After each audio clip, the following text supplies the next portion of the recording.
That you've raised a couple of really good points there that I'd love to get into more detail with if we had the time down the line. But for now, at least, that's a wonderful answer, and I think my outlook on that has changed even just listening to your answer, because again, considering I listened to I think it was a stat it was in your interview. I heard this. It was between 2 to 5 podcasts a week the average person listens to.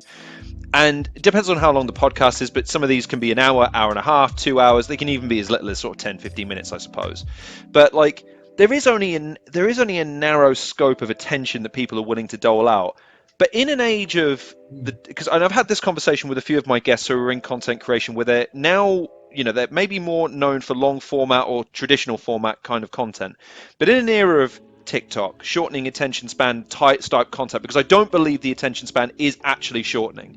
I believe it's what people are being, because it's impossible to avoid. YouTube, Facebook, and a lot of other places put the shorts dead center. You have to watch them, or you have to navigate around them, and most people are just path of least resistance. But I do believe that people are being geared more towards creating that kind of content. In an era where content creators and potentially great broadcasters, or people that could be great producers or writers, performers, are maybe being incentivized away from the kinds of projects that would be more podcast oriented or presentation oriented, like your stuff with the guys on TIFO, for instance.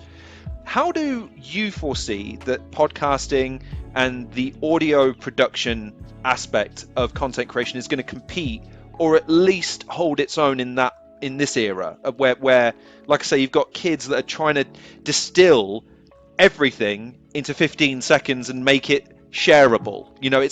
I want to, hey, look, check this out. Hey, I'm going to ping you this real quick, as opposed to what I experienced, and I'm sure you experienced in your formative years and trying to get, traction with podcasts, is, hey, will you give this a watch?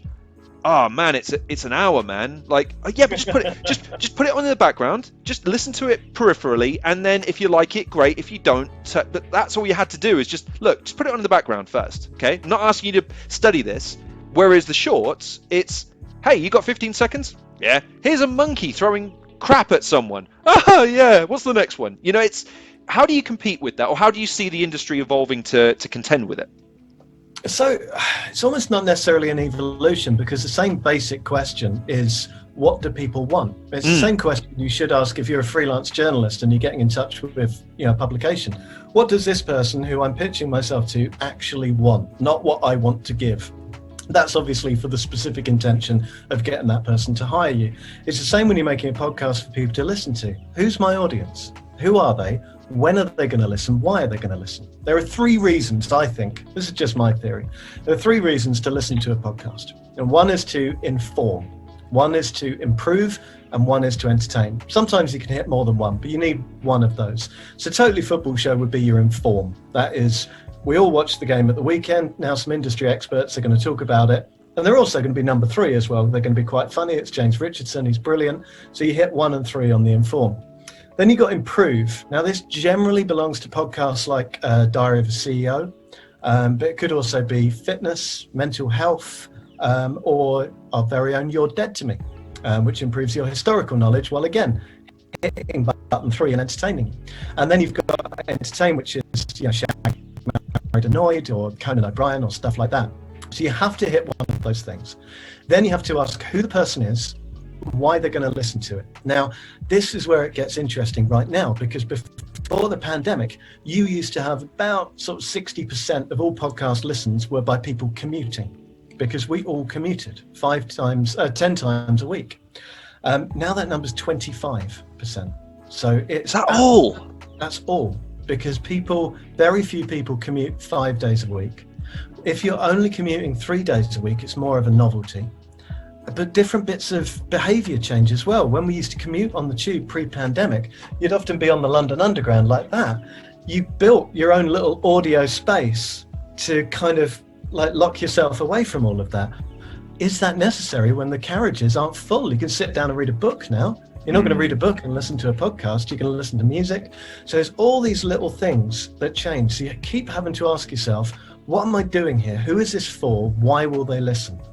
And that's the challenge that we're all up against right now.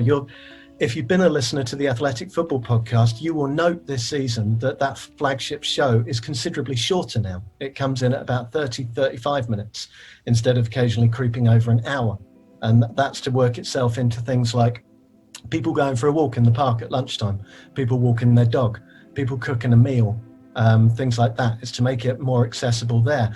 You will see at some point more micropods popping up, where the Financial Times does a fantastic one every day, which is just a 10-minute catch up on the biggest stories.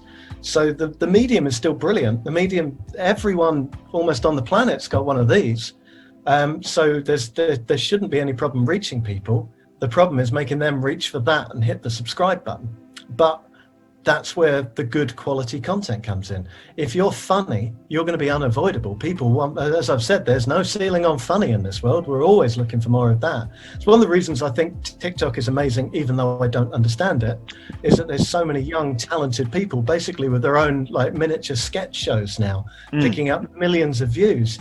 Yeah, TV in 10 years is going to be dominated by people who had their own TikTok channels when they were, creatively precocious 13-year-olds. It's going to be amazing. So there are challenges here, but as you said right at the beginning of the question, people aren't getting thicker. They're really, really not. And people are not just sort of predisposed only to short form entertainment. I mean, Christ, Joe Rogan's show can occasionally go longer than 4 hours. Dan Carlin's Hardcore History has been one of the highest rated podcasts since podcasts began. These are massively long shows. People haven't stopped watching movies, even though they tend to be 2.5 hours rather than 1.5 hours.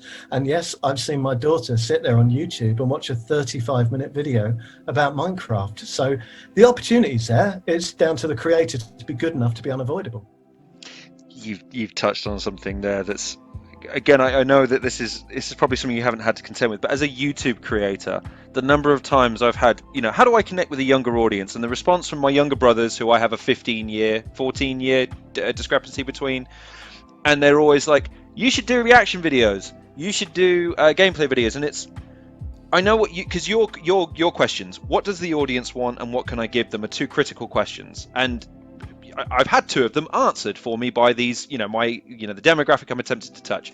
But then my heart sinks and my soul dies a little, because you're saying I have to play this game and just react to it. What are you gleaning from this? How are you, I'm trying to give you guys credit as an audience by saying we want more interesting things and more original concepts and stuff. You just want Michael Jackson blended in with Phil Collins over Minecraft. The hell's wrong with you all? But then you can't, like you say, you can't tell the audience what they should and shouldn't like, because it's like yelling at someone for being wrong about something that they feel rather than think. It's just, you're never going to convince someone out of that mindset, which is a very good point. And I'm glad you made it, because you made it in a less shouty way, which I'm not very good at, unfortunately. I have a silly question, if it's okay. Oh no, sorry. The guest wants to speak, and I shall shut up and let him speak. Ian, what did you want to say? Oh no, I was just going to say that ultimately, again, it comes down to that question: what are you trying to achieve? If you're trying to get the market to benefit you, if you're trying to raise money, then you need to understand what the market wants. But equally, if you're just trying to have fun, if you're just trying to do stuff that you really, really like doing, just do that. Because that's the greatest thing of all. It's cathartic, it's therapeutic, you do stuff that you love doing. You don't need to do a thing that makes money. You can just do a thing that's fun, and you probably get more out of it in a more deeper and fundamental sense.